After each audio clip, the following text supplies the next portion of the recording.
Listen, I have such respect for people who do what you do. And earlier tonight, literally within seconds after texting him and after he did that opening package on the 6 o'clock evening news, Andy Sheehan joined me.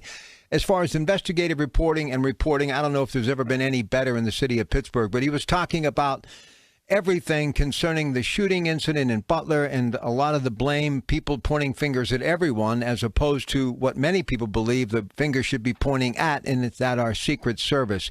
Just some of your thoughts and what you may have heard about the Secret Service and their, well, lack of response as far as what happened in Butler. Has that been any of the scuttlebutt at the convention over the last couple of days? Well, of course, there's a lot of conversation about it at the convention because people want to know what happened. And, I was not at the event itself, but I was watching live television of it. And 5 minutes after the shooting, I was on my way down to the station. And what I said on the air that night, I'll say again tonight.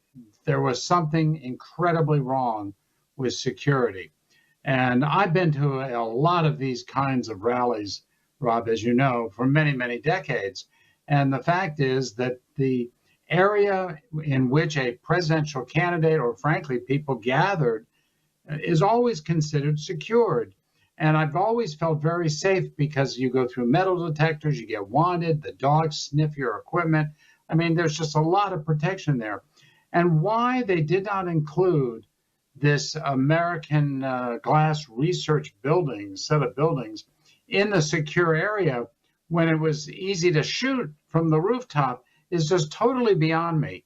And so, I mean, what I'm hearing, I talked to a number of delegates locally who are at Milwaukee right now. I was calling to talk about J.D. Vance, but we ended up talking about lots of other things. And of course, one of those topics, as you rightly point out, is there's just a lot of questions about what went wrong with the security. And I know there's both congressional investigations and independent administration investigations that are beginning, and we'll find out, I think, exactly what happened. But the stories you hear are so strange, where you have local citizens seeing this guy on top of the roof, reporting it, but nothing happening.